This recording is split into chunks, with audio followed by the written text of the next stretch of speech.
Assalamualaikum warahmatullahi wabarakatuh. Hello everyone, my name is Bayun Izzat Nabila and I'm from A5 class English Literature Department. So today I want to do the interpreting of Mr. Obama's speech in the conference mental health. So let's get started. Terima kasih banyak. Semuanya silahkan duduk. Terima kasih banyak. Selamat datang di Istana Kepresidenan. Terima kasih pada Jenal atas perkenalan dan berbagi kisah. Telah membuat perbedaan besar melalui organisasi Anda. Sangat bangga memiliki Anda di sini. Saya ingin berterima kasih kepada Sekretaris Sebelius, Sekretaris Anne Darken, Sekretaris Disiansky, dan dengan kepemimpinannya dan membantu menyelenggarakan acara ini. Dan saya juga ingin mengucapkan terima kasih kepada beberapa anggota Kongres yang luar biasa ada di sini dan peduli dengan masalah ini.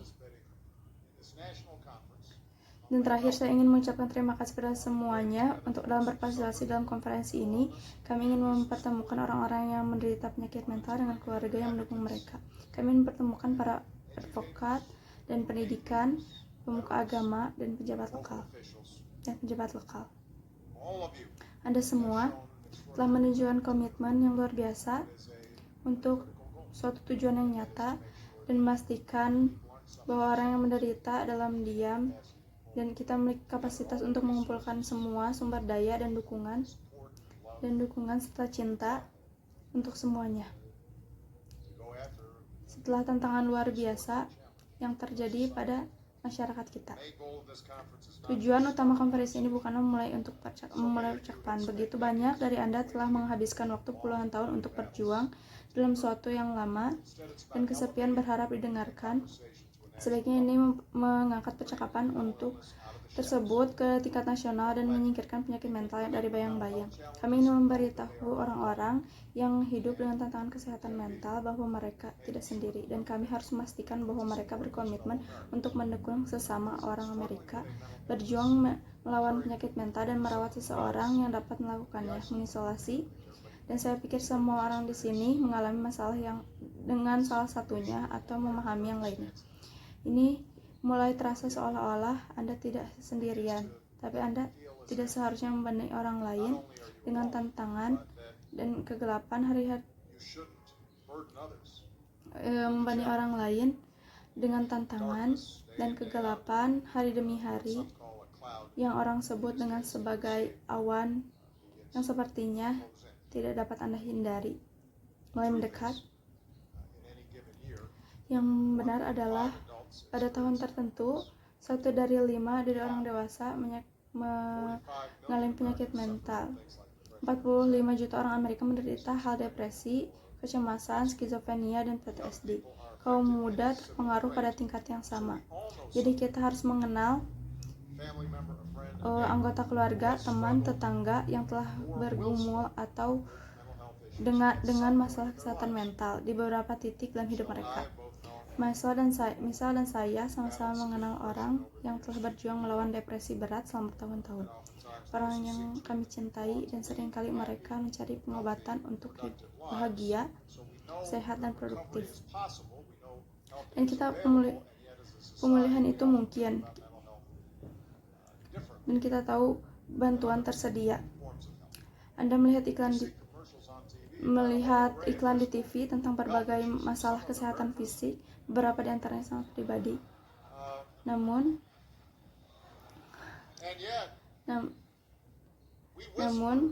kami berbisik tentang masalah kesehatan mental dan menghindari terlalu banyak pertanyaan.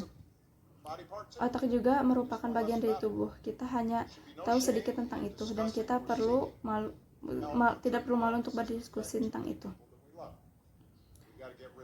Kita harus menyingkirkan rasa malu itu, kita harus menyingkirkan stigma itu.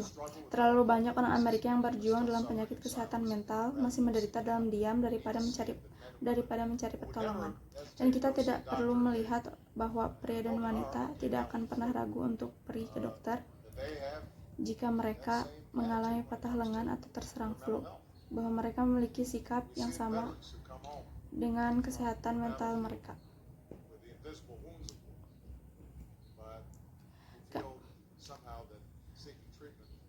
Ya,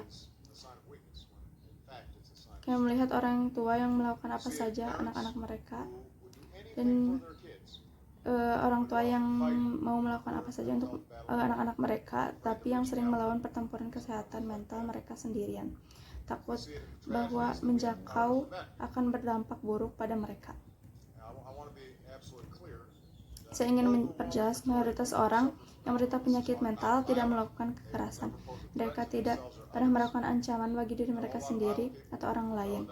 Dan banyak sekali orang yang melakukan kekerasan tanpa masalah kesehatan mental.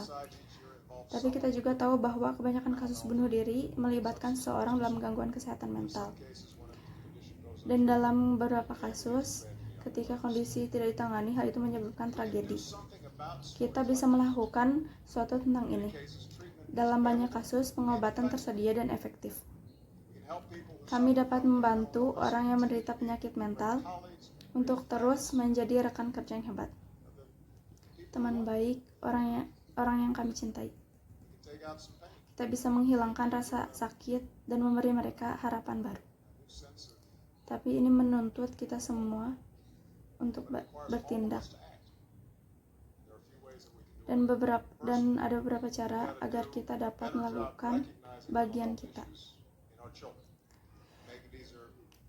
Mengenali masalah kesehatan mental anak dan mempermudah orang Amerika dari segala usia mencari bantuan. Saat ini kurang dari 40% orang dengan penyakit mental menerima perawatan. Meskipun 3/4 penyakit mental muncul pada usia 24 tahun. Hanya sekitar setengah dari anak-anak yang dapat masalah kesehatan mental menerima perawatan. Sekarang pikirkanlah, kami tidak akan menerimanya jika hanya 40%. Kami tidak akan menerimanya jika hanya separuh dari kaum muda menderita diabetes yang dapat pertolongan. Mengapa kita harus menerimanya dalam hal kesehatan mental? Ini tidak masuk akal. Kabar baiknya adalah ada banyak kelompok yang melangkah untuk mengubahnya. Dari mantan kolega saya, Gordon Smith, mantan senator Republik, kehilangan putranya karena bunuh diri 10 tahun lalu. Dan dia berbicara begitu fasih tentang itu. Gordon sekarang adalah kepala Asosiasi Penyiaran Nasional, dan hari ini Asosiasi Penyiaran Nasional mengumumkan kampanye baru untuk dirancang mengubah sikap tentang penyakit mental melalui iklan TV dan sosial media, karena Gordon tidak ingin orang tua lain melakukannya. Kerugian menyakitkan yang dialami, jadi ingin berterima kasih kepada Gordon untuk pekerjaan yang luar biasa itu.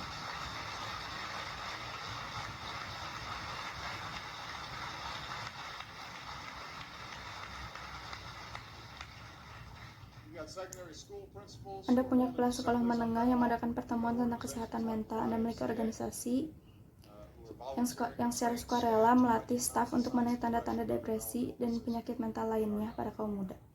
Dan pemimpin dari komunitas agama yang berbeda yang melibatkan jemaat mereka. Dan urusan organisasi yang saat ini membuat komitmen serupa. Jadi kami berterima kasih pada Anda semua. Berterima kasih pada Anda semua. Ada orang lain yang memimpin dengan memberi contoh. Teman baik saya, Patrick Kennedy, ketika dia mencalonkan diri kembali pada tahun 2006, dia bisa saja menghindari pembicaraan tentang perjuangan dengan gangguan bipolar dan kecanduannya. Mari kita hadapi itu. Dia adalah seorang Kennedy.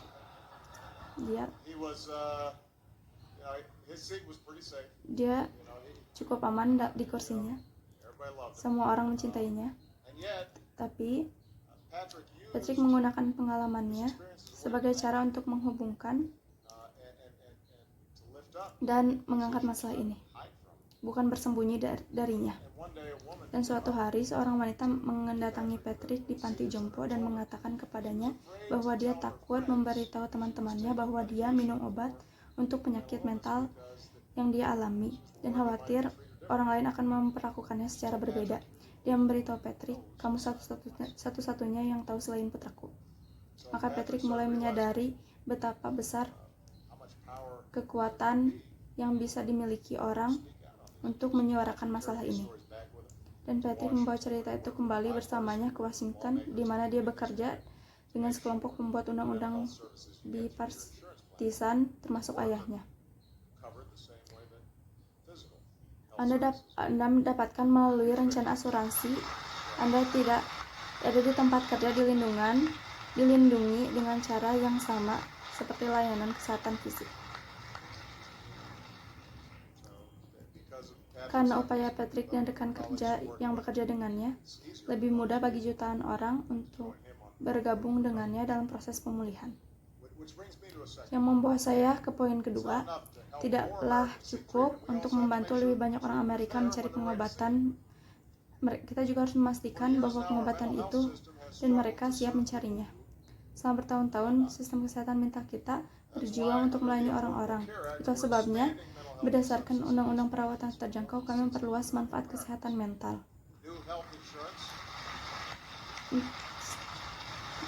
untuk orang Amerika. Rencana asuransi kesehatan baru diperlukan untuk mencakup hal-hal yang pemeriksa depresi untuk orang dewasa dan penilaian perilaku untuk anak-anak. Dari mulai tahun depan, perusahaan asuransi tidak lagi menolak pertanggungan siapapun karena kondisi kesehatan mental yang sudah ada sebelumnya. Kami juga berinvestasi dalam sains dan penelitian dasar untuk mempermudah mendiagnosis dan mengobati penyakit sejak dini. Dan awal tahun ini, saya mengumumkan inisiatif untuk mengembangkan alat dan memetakan otak manusia yang dapat membantu ilmuwan untuk meneliti jawaban atas kondisi mempengaruhi kesehatan mental. Kami juga berbuat lebih untuk mendukung pasukan kami dan para veteran yang menderita hal-hal seperti ini, traumatik, cedera otak, gangguan stres, dan lain-lain. Hari ini kita kehilangan 22 veteran setiap harinya karena bunuh diri. Lebih baik dari mencegah yang terlalu sering. Itulah mengapa kami telah menghancurkan banyak sekali sumber daya untuk perawatan kualitas yang tinggi. Dan hari ini, di bawah kepemimpinan Ryczinski, melangkah lebih jauh. Mereka bermitra dengan 24 komunitas di 9 negara bagian untuk membantu mengurangi waktu bagi para veteran yang mencari perawatan kesehatan mental. Yang berarti musim panas ini, mereka akan mengadakan lebih dari 150 pertemuan seperti ini di komunitas-komunitas di seluruh negeri sehingga setiap orang menjadi anggota kita. Anda harus melakukan hal yang sama di luar sana. Itu bagian dari menjadi kuat. Bagi banyak orang menderita penyakit mental, pemulihan bisa menjadi tantangan. Tetapi yang lebih membantu dari segalanya, yang memberi begitu banyak kekuatan kepada teman dan orang yang kita cintai, adalah pengetahuan bahwa kita tidak sendiri. Kamu tidak sendiri dan dikelilingi oleh banyak orang yang peduli padamu, mendukung Anda untuk pulih. Kami di sini untukmu. Dan tentang itulah konferensi ini. Itulah mengapa masalah ini penting. Jika ada di luar sana yang mendengarkan, jika Anda kesulitan, cari bantuan. Terima kasih Mr. Presiden. Terima kasih Pak Presiden.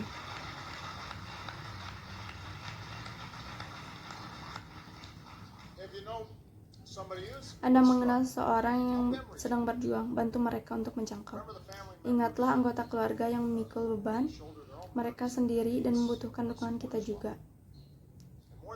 Dan dari segalanya, biarkan orang yang menderita dalam diam tahu bahwa pemulihan itu mungkin. Mereka tidak sendiri, ada harapan, ada kemungkinan, dan itulah yang Anda semua wakili dengan advokasi dan pekerjaan yang luar biasa. Jadi terima kasih kepada semua yang di sini untuk membantu sama orang Amerika sembuh dan berkembang. Dan sekarang saya ingin menyerahkan kepada Sekretaris Sebelius yang akan memimpin panel pembukaan kita. Terima kasih semuanya. That's all from me. So I apologize if there are still a lot of mistakes. Assalamualaikum warahmatullahi wabarakatuh.